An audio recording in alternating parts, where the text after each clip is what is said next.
সুপ্রভাত, কেমন আছো তোমরা সবাই? ত্রিপুরা থেকে আমি বান্টি নতুন আরও একটি ব্লগে তোমাদের সবাইকে জানাই অনেক অনেক ভালোবাসা। আজ হলো শনিবার, আর এদিকে দেখো আগে বাসি কাজকর্ম করে নিলাম। মানে কাল রাত্রিবেলায় বাসন কুসন ধোয়া হয়নি, তো ঘুম থেকে উঠেই আগে বাসি কাজটা কিন্তু শেষ করলাম। আর বাসন কুসন থাকলে বেশি দেখবে তখন আর কোনো কাজে যেন হাত দেওয়ারও ইচ্ছা করি না, মনে হয় কখন আমি বাসি কাজটা আগে সেরে নেব। তো বাসি কাজটা করেই এদিকে দেখো এবারে ভাত বসিয়ে দিচ্ছি, কারণ আমার তো জানোই চাটা নামিয়ে আগে আমার ভাত বসাতে হয়, না হলে আমার যেন কাজের যেন হুলস্থুল লেগে যায়। তো ভাতটা এদিকে বসিয়ে দিয়ে এবারে ফ্রিজ থেকে সবজি নিয়ে নিলাম, ভাবছি একটু নিরামিষ সবজি বানাবো। একবার তো ভেবেছিলাম শুটকি মাছ দিয়ে আজকে এই লতিটা রান্না করব, দেখলেই তো কালকে যে লতিটা নিয়ে আসলো, তবে শুটকি মাছ ঘরে নেই, যার জন্য কিন্তু আজকে লতিটা রান্না করতে পারবো না। আর এখন তার জন্য নিরামিষ করতে হচ্ছে, না হলে তো কালকে একবার নিরামিষ গেলো, এখন আর ইচ্ছে ছিল না নিরামিষ যে করব। তো কিছু করার নেই, যখন যেটা থাকে সেটা দিয়ে তো চালাতে হয় বলো। তো তোমাদের দাদাভাইকে বলেছি দুপুরে আসার সময় যেন শুটকিটা নিয়ে আসে। আর এদিকে তো বৃষ্টির কথা আর কি বলবো, আর এদিকে তোমাদের দাদাভাই শার্ট প্যান্ট এগুলো তোমাদের দাদাভাই স্নানে গিয়ে কেচে দিয়েছে, কারণ এগুলো না এই সেদিন নিমন্ত্রণ বাড়িতে খেতে গিয়েছিল, আর আসার সময় পুরো বৃষ্টি ভিজে এসেছিল। আর এমনিতেই বৃষ্টি, আর বৃষ্টির মধ্যে কাপড় চোপড় ভিজলে তো বুঝতেই পারছো এমনিতেই মেলার জায়গা নেই। তো ওগুলো আমি সকালে ভিজিয়েছিলাম, তোমাদের দাদাভাই হাত দিয়ে কেচে দিয়ে এদিকে ড্রাই করে নিয়েছি। এবার এগুলো মেলে দেব, আর এদিকে বসিয়ে দিয়েছি করলা ভাজি। বেশ ইচ্ছে করছে একটু করলা ভাজি খাওয়ার জন্য, আর 2টা করলা রেখে দিয়েছি, এগুলো দিয়ে একদিন ডাল দিয়ে শুক্তোর মতো খাবো, এটাও বেশ ভালো লাগে খেতে, তোমাদের দাদাভাইও পছন্দ করে এটা। তো এদিকে আজকে করলা ভাজি হবে, আর এদিকে নিরামিষ চচ্চড়ি হবে। তো প্ল্যান তো ছিল একটা, মানে শুটকি মাছ রান্না করবো, কিন্তু হয়ে গেছে এখন আরেকটা। তো এদিকে দেখো এবারে ভাজিগুলো একটু উল্টে পাল্টে দিচ্ছি, আর একবারে ইয়েটা ভেজে নিচ্ছি, তারপর এটার মধ্যে কিন্তু আমি নিরামিষ চচ্চড়িটাও কিন্তু বসিয়ে দেবো। আর এদিকে সারা রাত্রে তো বাসন কুসনগুলো ছিল, আর এমনি তো 2-3 দিন যাবত আমার বেসিনটা পরিষ্কার করা হচ্ছে না, আর তেল পড়লে না, তেল তারপর সাবান এগুলো পড়লে দেখবে বেসিন টেসিন কিন্তু একদম পিছলে পিছলে হয়ে থাকে, যার কারণে বেসিন পরিষ্কার না করলে না বা কোনো কিছু ধুতে গেলেও দেখবে অসুবিধা হয়। বিশেষ করে বাসন কুসন ধুতে গেলে আমার যদি হাতে একটু পিছলে পিছলে লাগে না, আমার মানে একদমই ভালো লাগে না, যার জন্য আমি বেসিনটা আমার সবসময় পরিষ্কার, সপ্তাহে 2-3 দিন করে তো করতেই হয়। তো পুরো বেসিনটা আমার দেখো এদিকে কি সুন্দর পরিষ্কার করা হয়ে গেল।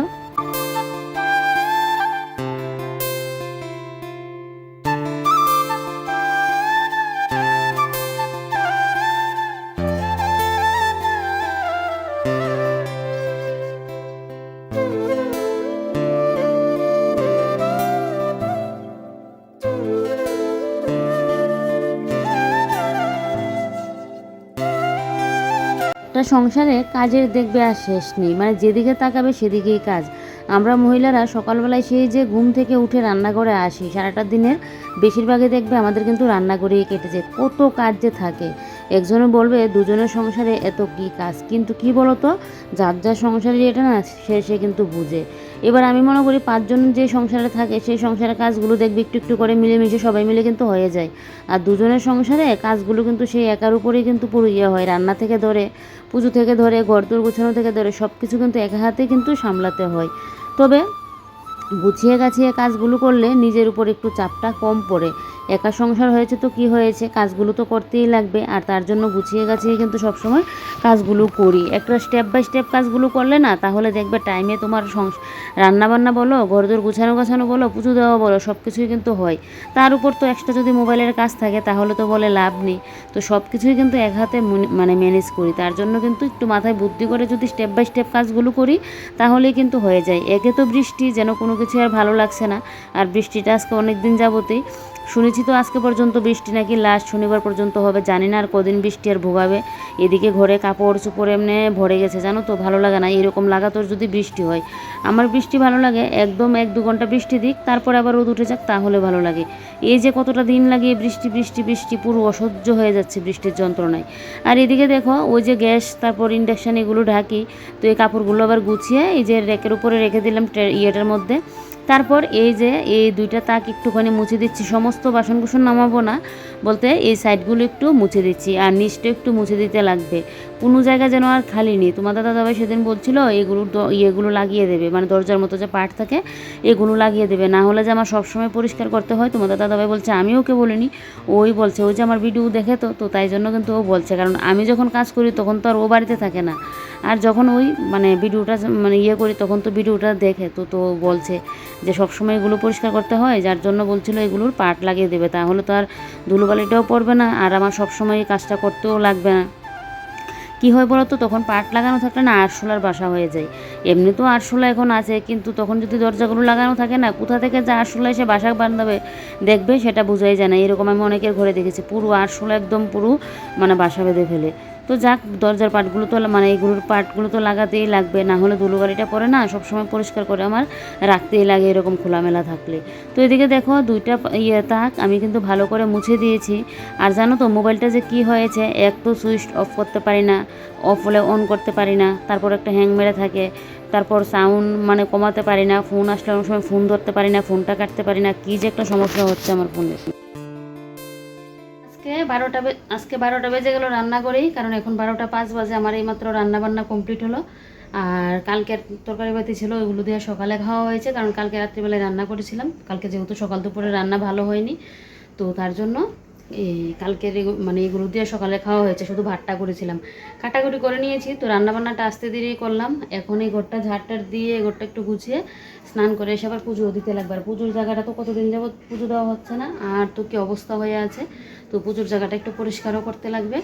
তো পুজোর এখানে মানে আসলেও না আমার 1 ঘন্টা লেগে যাবে সব কিছু পরিষ্কার করে, কাপড় চোপড় মানে ইয়ে করে, আবার নতুন কাপড় পাতা অনেকটা সময় লাগবে। আর কাপড়গুলো দিয়েছিলাম বাইরে, এই যে এখন আবারও বৃষ্টি চলে আসছে।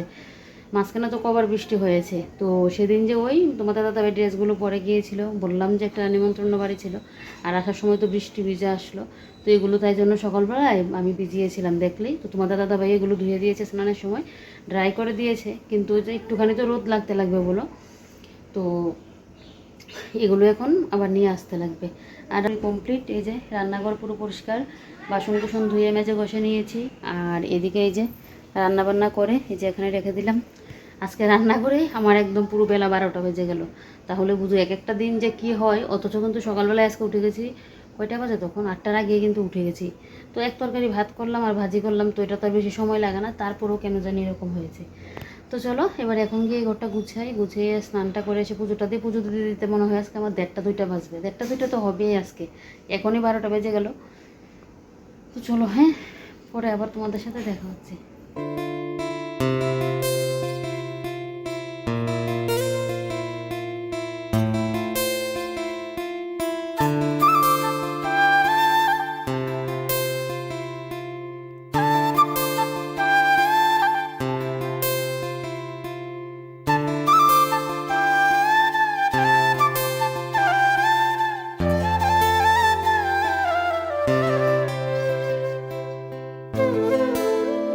যা সমস্ত কাপড়গুলো পাখার নিচে শুকিয়েছি, এগুলোকে এবারে গুছিয়ে গুছিয়ে রাখছি। আর আমি তো খাটের স্ট্যান্ডে কাপড়গুলো রাখি, আমারও ভালো লাগে না, তোমাদের দাদাভাইও সবসময় বলবে এখানে কেন রাখি। কি বলো তো, পেছনের রুমের আলনাটা তো ঠাকুরের আসনের সাইড দিয়ে, ওই কাপড়গুলো রাখতে গেলে না অসুবিধা হয়। ওইখানে গিয়ে সবসময় তো রাখা যায় না, ঠাকুরের এখানে দেখবে স্নান টান না করে গেলেও ভালো লাগে না। যদিও আমার একটা ঘরের মধ্যে ঠাকুর, তারপরেও তো কিছু নিয়ম নিষ্ঠা মানে মেনে চলতে হয়, যার কারণে কাপড়গুলো না আলনার মধ্যে রাখতে পারি না। আর আগে তো একটা সাইড দিয়েছিল, এই সাইডটা দিয়ে কক্কা এসে পটি করে রাখতো, যার কারণে রাখতে পারতাম না। আর এমনিতেও পেছনের রুমটা আমার একটু ঠিক করতেই লাগবে। এক তো কক্কা এসে পটি করে রাখে ঠাকুরের আসনের এখানে, তারপর 2 দিন হয়েছে ঘরে ঢুকেছে চিকা, মানে কি যে উপদ্রব করে রাখছে।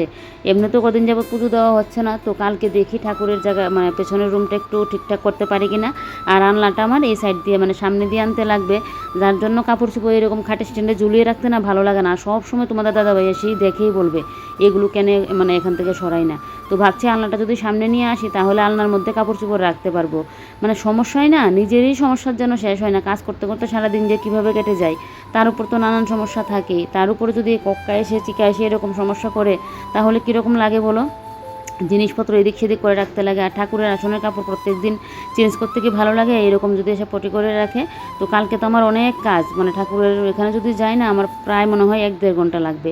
তার উপরে যে জিনিসপত্র চেঞ্জ করাটা, এগুলো তো আর আমার একা একা হবে না, তোমাদের দাদাভাইও ধরতে লাগবে। সকালের দিকে ওর সময় হবে না, বিকেলের দিকেও হবে না, সেই এক রাত্রিবেলায়। তো দেখা যাক কী করি। আর এদিকে দেখো এই যে জুতোগুলো আর এখন ধুয়ে দেবো না, সবসময় জুতো ধুতে ধুতে না নষ্ট হয়ে যায়। ওই যে বিয়ে বাড়িতে পড়ে গিয়েছিলো, তো এগুলোকে এখন ভালো করে মুছে দিয়ে নিচের মানে যে লেগেছিলো বালিটা, ওগুলোকে ভালো করে আমি ঝেড়ে দিয়েছি। আর এদিকে সাইড ফাইডগুলো ভালো করে মুছে নিয়েছি। আর দেখো এই কাপড়গুলো তো মেলে দিয়েছিলাম, এখন আবার সে ঝিরিঝিরি বৃষ্টি পড়ছে। তো যার কারণে এখন এই যে কাপড়গুলো আবার নিয়ে এখন ঘরে রেখে দিচ্ছি। আর এবারে কিন্তু আমি চলে যাব স্নানে। স্নানের কাপড় চোপড়ও নিয়ে নিয়েছি। আজকে ঘরের তেমন কাজ ছিল না, ঘরের কাজকর্ম কমপ্লিট, বেশি একটা কাজ নেই, কারণ প্রত্যেক দিন তো কিছু কিছু করে রাখি, তার জন্য আমার কাজগুলো কিন্তু অতটা থাকে না প্রত্যেক দিন, মানে একটু একটু করে করে রাখি বলেই যে একদিন আমার উপরে মানে অনেকটা কাজ করে তা কিন্তু না। আর সামনেই তো তোমাদের বললাম শ্রাবণ মাস আসছে, বিপদনাশিনী মায়ের পুজোও দেবো, আর এদিকে তোমার শিবের যে সোমের উপোসগুলো এগুলোও করবো, শ্রাবণ মাসের যে শিবের জন্ম মাস এগুলোও করবো প্রত্যেকটা মানে সোমবার। তার জন্য ভাবলাম যে বাথরুমটা একটু পরিষ্কার করে দিই। সব কিছু তো টুকটুক করে ঘরের সব কিছু ধোয়াধাই হচ্ছে, পরিষ্কার করছি, আর একটা কোনো পুজো বলে করলে তখন দেখবে ঘর দূর একটু পরিষ্কার পরিচ্ছন্ন না থাকলে ভালোও লাগে না। আর বিশেষ করে আমার বাথরুমের মধ্যে না ঠাকুরের যত বাসন কুসন আছে সব কিছু কিন্তু আমি বাথরুমের মধ্যে এনে ধোয়াটা করি, কাপড় চোপড় থেকে ধরে বাসনকুসন থেকে ধরে। আমার শাশুড়িমাও এখানে কিন্তু ঠাকুরের পুজোর বাসনকুসনগুলো ধোয়। তো ওই যে নিচের সিনটেক্সটাও পরিষ্কার করে নিচ্ছে, যেহেতু ঠাকুরের সমস্ত কিছু ধোয়াধাই হবে। আর শুধু পুজো বলে না, আমি কদিন বাদে বাদে এরকমটা করি। আর এখন প্রত্যেক দিন তো পুজোর বাসনকুসনগুলো এখানে ধুই, তো তার জন্য পুরো বাথরুমটাকে কিন্তু ডিপ ক্লিন করছি, কারণ সমস্ত কিছু ধোয়াধাই হবে এখন, তাই জন্য কিন্তু ধোয়াধাই মানে ইয়েটা করে নিচ্ছি। তো কী করলাম, স্রাব আর ব্লিচিং পাউডার দিয়ে এরকম নিয়ে নিয়েছি, একটা লাল যে বস্তাগুলো হয় এই বস্তাগুলো দিয়ে ভালো করে ঘষে ঘষে কিন্তু পরিষ্কার করে দিচ্ছি। এই বাথরুমটা যে পরিষ্কার করছি ভয়ও লাগছে, হাত ব্যথানা শুরু হয়ে যায়, তারপরেও কিছু করার নেই, এটা তো পরিষ্কার করতেই লাগবে। আর এই বাথরুমটা পরিষ্কার করতে মনে হয় আমার ঘন্টাখানিক লাগলো। তোমরা তো ভিডিওতে দেখছো একটুখানি, কিন্তু এই বাথরুমটা যে পরিষ্কার করতে কতটা সময় লেগেছে আমার। এদিকে আগে দরজাটা পরিষ্কার করে নিয়েছি ভালো করে, দরজাটা করে এবারে দেখো নিচের যে মানে ট্যাঙ্কিটা যেটা দিয়ে আমি ঠাকুরের বাসনকুসনগুলো ধুই, আর গরমকাল আসলে এই ট্যাঙ্কির জলটা দিয়ে কিন্তু স্নান করি, কারণ উপরের জল তো একদম গরম হয়ে থাকে তখন, তো তার জন্য এই ট্যাঙ্কির জলটা দিয়ে কিন্তু স্নান করি। আর শীতকালে এই ট্যাঙ্কির জল তো তোমার মানে হাত দেওয়া যায় না, এত পরিমাণে ঠান্ডা হয়ে থাকে। পুজোর বাসনকুসনগুলো ধুতে আসলে যেন হাত পুরো বেঁকে যায়। তো এদিকে দরজাটাও পরিষ্কার করা হয়ে গেছে, ট্যাঙ্কিটাও হয়ে গেছে। এইবারে যে সাইডের ওয়ালগুলো কিন্তু আমি ভালো করে দেখো ওই যে স্রাপ আর বললাম ইয়েটা দিয়ে দিয়েছি ব্লিচিং পাউডার, ওগুলো দিয়ে কিন্তু এদিকে দেখো ওয়ালগুলোও পরিষ্কার করে দিচ্ছি, আর এদিকে নিচটাও কিন্তু ভালো করে এখন পরিষ্কার করব। যে কোনো জিনিসই পরিষ্কার পরিচ্ছন্ন দেখতে গেলে না এর পেছনে কিন্তু অনেকটা শ্রমও দিতে হয়, পরিশ্রম না করলে কোনো জিনিসই দেখবে সুন্দর হয় না, ভালো হয় না। তো এই যে করছি এগুলো অনেকটা কিন্তু ইয়ে হচ্ছে, আর মোটরের জলের কারণে আমাদের মানে বাথরুমের ইয়েগুলো না পুরো একদম লালচে লালচে হয়ে থাকে, একদম শাওয়ার থেকে ধরে উপরের শাওয়ারের এটাও একদম পুরো লালচে লালচে। কতদিন আগে একবার উপরের ট্যাঙ্কি তারপর শাওয়ার এগুলো কিন্তু একজনকে দিয়ে পরিষ্কার করেছিল, বেশ হয়ে যাবে প্রায় 7-8 মাসের মতো। তো আবারও কিন্তু এগুলো করতে লাগবে, মোটরের জলে যেহেতু আয়রন থাকে, অনেকটা আয়রন জমে গেছে, এগুলো পরিষ্কার না করলেও কিন্তু চলবে না। আর আমাদের দ্বারা তো মানে আমার দ্বারা তো আর এগুলো হয় না, ওই যে ইয়েগুলো পরিষ্কার করা, ওই সব কিছু খুলে টুলে পরিষ্কার করা, বিশেষ করে ট্যাঙ্কিটা তো তোমাদের দাদা বইও করতে পারবে না, এটা লুক দিয়ে কিন্তু করানো হয়। এদিকে দেখো ওয়ালগুলোকে ভালো করে একদম ঘষে নিয়েছি, এবারে হ্যান্ড শাওয়ারটা দিয়ে কিন্তু ওয়ালে ভালো করে একদম জলটা দিয়ে পরিষ্কার করে নিচ্ছি, তারপর কিন্তু এই নিচটা আমি পরিষ্কার করব।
সকাল থেকে উঠে যে সেই সংসারের কাজ শুরু হয়, তারপরও দেখবে ওনাকে বলবে যে সারাটা দিন সংসারে কি করলে, সংসারে কি কাজ আছে এরকম। কিন্তু আমরা মহিলারা ঘরে কিন্তু জানি যে একটা সংসারে কত কাজ থাকে, তুমি যদি কাজ করতে চাও তাহলে কাজের শেষ নেই, আর তুমি যদি কাজ না করতে চাও তাহলে দেখবে কাজ কিন্তু শুধু রান্না খাওয়া ছাড়া আর কিন্তু কোনো কাজই নেই। কিন্তু কাজের দিকে যদি মানে দেখতে যাও না, কাজের আর শেষ নেই। দেখো একটা সংসারে কত কত কাজ থাকে, এই দুজনের সংসারেও দেখো এদিকে কত যে কাজ, সকাল থেকে উঠে এদিকে রান্না বান্না, ঘর দোর গুছানো গাছানো, কোনো কিছু ধোয়াধাই থাকলে এগুলো করা, তারপর এদিকে পুজো দেওয়া থাকে, এদিকে ভিডিও মানে করার কাজ থাকে। যেরকম আজকে এক্সট্রা কাজ করছি, এক্সট্রা একটা কাজ যেরকম বাথরুমটা ক্লিন, তাহলে বুঝো সংসারের কাজগুলো করতে কতটা ইয়ে হয়। কিন্তু কোনো কোনো সময় দেখবে এটা শুনতে হয় যে সারাদিন সংসারে করো কি বা কী কাজ মানে সারাটা দিন করলে, এরকম কিন্তু অনেকে বলে। তোমরা আবার ভেবো না আমার বর এরকম বলছে, আমার বর এরকম কোনো দিনও বলে না। আর বলবে কীভাবে, ওই যে ভিডিওগুলো তো দেখে দেখে তো আর বসে থাকি না, না গো ভিডিও করার আগেও কিন্তু এরকম কোনো দিনও বলতো না। জানে আমি একটু কাজপ্রেমী মানুষ, বরং আমি আমার বরের কাছে কাজ করা নিয়ে বকা খেতাম জানো তো। এখন তো মানে বেশি কাজ করতেই পারি না, যখন মানে শরীর যেন আমার খারাপ করেনি। আর আগে একটা সময় এত এত কাজ করতাম, আর আমার বর সবসময় বকাঝকা করতো। ওই যে না খেয়ে দিয়ে কাজে কর্মে লেগে যেতাম, সবসময় বলতো আগে খাওয়া দাওয়া করে তারপর কাজ করতে পারবো, কে বলেছে এত কাজ করার জন্য। কাজ নিয়ে আমাদের ঘরে বকাঝকা হতো, সবসময় বলতো এত কাজ আমি কেন করি। আর এদিকে দেখো বাথরুম আমার ক্লিন করা হয়ে গেছে। এবারে চলো আমি এদিকে টুক করে এখন স্নানটা করে চলে আসি। বাথরুমটা ডিপ ক্লিন করাতে একদিকে ভালোই হয়েছে। আর এদিকে দেখো, এদিকে কিন্তু আমি স্নান করেও চলে আসলাম। শ্যাম্পু করে নিই, কিন্তু মাথাটাকে ভালো করে ভিজিয়ে স্নানটা করলাম যেন আমার ঘুমটা ভালো হয়। আমার তো ঘুম নিয়ে কি সমস্যা তোমরা জানোই। আর এদিকে দেখো এবার আমি সিঁদুরটা পরবো। তবে আজকে ইচ্ছা হচ্ছে একটু গুরু সিঁদুর পরার জন্য। সারা বছর দেখবে আমি লিকুইড সিঁদুরটা পরি, কিন্তু অমাবস্যার সময় বা কোনো একটা পুজো পার্বণ হলে তখন গিয়ে কিন্তু গুরু সিঁদুরটা পরি। তবে আজকে আমার খুব ইচ্ছা হচ্ছে গুরু সিঁদুর পরার জন্য। গুরু সিঁদুর পরতে তো ভালোবাসি, কিন্তু ওই যে সিঁদুর পরলে আমি অনেক সময় ঘুমোতে গেলে না কপালে হাত দিয়ে ঘুমাই, হাত ভরে যাবে, তারপর বালিশ ভরে যাবে, গুরুর মানে কপাল টপাল পুরো একদম ইয়ে হয়ে যায়। আর এদিকে দেখো কাপড় চোপড়ের হাল, ওই যে খাটের স্ট্যান্ডগুলোই আমার একমাত্র বর্ষার মধ্যে আমার মানে খাটের স্ট্যান্ডগুলো থাকাতে আমার বেশ সুবিধা। মানে আমি খাটের স্ট্যান্ডের মধ্যে কিন্তু কাপড় চোপড়গুলো মেলে দিতে পারি। আর কোথায় মেলবো বলো, বারান্দার মধ্যেও জায়গা নেই। আর এদিকে দেখো এবার একটুখানি শুয়ে থাকবো, ভালোও লাগছে না শরীরটা। ওই যে ঘুম কম হলে শরীরে দেখবে নানান রোগ দেখা দেয়, আর ঘুম ঠিকঠাক হলে দেখবে শরীরের অর্ধেক কিন্তু রোগ চলে যায়। আচ্ছা কি করলে এরকম যে আমার প্রত্যেক দিন ঘুমটা ঠিকঠাক হবে, তোমরা যদি কেউ জেনে থাকো একটু কমেন্ট করে বলবে তো। কী এরকম করলে আমার প্রত্যেক দিনের ঘুমটা একটু ঠিকঠাক মানে হবে। এই ঘুম নিয়ে যে আমি কী কষ্টে আছি, কী সমস্যায় ভুগছি। এদিকে দেখো তারপর তো কিছুটা সময় শুয়েছিলাম, তোমাদের দাদাভাইও চলে আসলো। আর ওই যে বললাম সকালবেলায় শুটকি মাছ আনার মানে রান্না করার কথা ছিল, তো তোমাদের দাদাভাইকে বললাম দুপুরে যেন নিয়ে আসে। তো ও দেখো আসার সময় আবার এদিকে নিয়ে আসলো পোমা শুটকি, জানি না তোমরা কে কে এটাকে বলো। আর নিয়ে আসলো এখানে তেলের শুটকি। তো এগুলোকে দুইটা বক্সের মধ্যে নিয়ে নিয়েছি। জানো তো এখন যদি সময় থাকতো তাহলে আমি কিন্তু পোমা শুটকি মাছগুলোর না ওই আঁশগুলো ফেলে ফেলে একদম কাটাকুটি করে ভালো করে রাখতাম। এখন 2 পিস করে রেখে দিয়েছি, মাথাগুলো ফেলে দিয়ে। আর আমি তো সবসময় শুটকি মাছ ফ্রিজের মধ্যেই রাখি, ভালো থাকে। তাড়াতাড়ি করে নাকে মুখে খেয়ে এদিকে দেখো বেরিয়ে পড়েছি কিন্তু এখন আমি আমার গন্তব্যে, ওই যে আমার সেলাইয়ের কাজে। আর বিকেলে চলে আসলে খুব ভালো হয়, সন্ধ্যার টাইমটা একদম মানে নিজের মতো করে কাটাতে পারি, ফ্রি থাকতে পারি। তো এদিকে দেখো বিকেলে তো মানে ইয়ে থেকে চলে আসলাম। আসার পর তারপর তো দিকে সন্ধ্যা পুজো মোবাইলের কাজ অনেকটা সময় গেল। আর এবারে আমি যেন চোখ দিয়ে তাকাতে পারছি না, 8টা বাজতে ঘড়িতে 5 মিনিট বাকি। এদিকে রাতে রান্নাবান্নাও আছে। তো এদিকে দেখো রান্নাঘরে এসে এগুলোকে কাটাকুটি করে নিয়েছি। রান্না করবো একটু গুদক, আর এদিকে গুদকটা রান্না করবো আজকে বাঁশকুড়ুল, তারপর বেগুন, তারপর কাঁঠালের বীজ, এগুলো দিয়ে কিন্তু বাঁশকুড়ুলটা রান্না করব, মানে গুদকটা রান্না করব। তো সমস্ত কিছুই কাটাকুটি করে ধোয়াধাই করে নিয়েছি। আর এদিকে আবার 2টা বোতল ভর্তি করে নিয়েছি, এগুলো ফ্রিজে দিয়ে রাখছি। বৃষ্টি বলে এখন ঠান্ডা জলটা একটু কমই খাওয়া হচ্ছে, ঠান্ডা ঠান্ডা ওয়েদার তো তাই। আর এদিকে দেখো চা বসিয়ে দিয়েছি। ওই যে ঘুম না হওয়াতে না শরীরে নানান রোগ দেখা দেয়, মাথা যন্ত্রণা করছে। আর এদিকে দেখো সকালবেলা এই রুটিটা শেখা হয়েছিল, খাওয়া হয়নি। তো এখন আমি চাটা আগে খাবো, আমার মাথা ধরাটা একটু ছাড়ুক। আর এদিকে দেখো এবার আমি কিন্তু এদিকে রান্নাও বসিয়ে দিয়েছি গুদকটা। ভাতটাও তাড়াতাড়ি রান্না করে নেব, তাড়াতাড়ি রান্না করে না খাওয়া দাওয়া করে তাড়াতাড়ি শুয়ে পড়বো। ওই কালকে মনে হয় ঘুম লাগতে লাগতে সেই ভোর 4টার সময় মনে আমার ঘুম লেগেছিলো, সারা রাত্রি আমার ঘুমই হয়নি। তাহলে বুঝো কতটা কষ্টে আমি কাটিয়েছি জানো তো। তাই জন্য না এদিকে কিন্তু রান্নাবান্নাটা আজকে তাড়াতাড়ি বসিয়ে দিয়েছি। আর এদিকে রান্নাটা বসিয়ে এসে ঘরে এসে এখন মাথায় একটু তেল দিয়ে নিচ্ছি। সবসময় আমি মাথায় কিন্তু তেল দিয়ে রাখি, শ্যাম্পু দিয়ে আমি মাথায় রাখতে পারি না, এমনিতেও ঘুম কম হয়। আর তেল না দিলে তো আমার আরও অসহ্য লাগে, যার কারণে আজকে তেলটা কিন্তু আগিয়ে দিয়ে নিচ্ছি। আজকে যদি ঘুম না হয় আমার পুরো মনে হয় শেষ হয়ে যাবে মানে শরীর, মানে কি বলো তো, মানে 1 দিন 2 দিন 3 দিন ঘুম না হলে দেখবে একটা কথাই আছে, এক রাতের ঘুম নাকি 7 রাতেও ভাঙে না। কালকে মনে হয় সেই ভোর 4টা বাজতে 15 তখন আমার চোখ লাগলো, তাহলে বুঝো। তারপর দুপুরেও আমার ঘুম আসে না। দুপুরে যদি কাজ টাজ করে একটু ফ্রি বসে থাকি যে ঘুমোবো, না ঘুম আসে না। রান্না করতে গিয়ে আজকে শরীরটা এত পরিমাণে খারাপ করছিল, তোমাদেরকে বলে বোঝাতে পারবো না, এতটা খারাপ লাগছিল শরীরটা। তো যাক এদিকে তাই জন্য রান্নাবান্নাটা করে নিচ্ছি। আজকে একদম তাড়াতাড়ি খাওয়া দাওয়া করে ঘুমিয়ে পড়বো। চোখগুলো এত পরিমাণে জ্বালা করছে যে এখন একটু শুয়ে থাকে, তোমাদের দাদাভাই আসলে তারপর উঠে খাওয়া দাওয়া করি না। আমার টাইম না হলে যেন ঘুমিয়ে ধরবে না, তার উপর গিয়ে আবার টাইম হলো ঘুমোতে গেলেও আবার সময়ে ঘুম আসে না। আচ্ছা তোমরা যদি কেউ জেনে থাকো কী মানে করলে আমার ঘুমটা ঠিকঠাক হবে, তোমরা প্লিজ একটু আমাকে বলবে। কারণ তোমাদের এই মানে উত্তরটা পেলে না আমার খুবই মানে ইয়ে হবে, মানে ভালো হবে। কারণ খুব সমস্যায় ভুগছি জানো তো ঘুম নিয়ে। তো যাক এদিকে মাথায় একদম চুপচুপো করে তেলটা দিয়ে নিচ্ছি। আর তেলটা দিয়ে তারপর তো ওইদিকে রান্নাটা বসিয়ে দিয়েছে, ভাতও বসিয়ে আসলাম। ভাত তরকারি আজকে একদম আমার 9টার আগে রান্নাবান্না কমপ্লিট হয়ে যাবে। যাই হোক, চলো এবারে আজকের ব্লগটা এখানেই শেষ করি। তোমরা সবাই ভালো থেকো, সুস্থ থেকো, সাবধানে থেকো।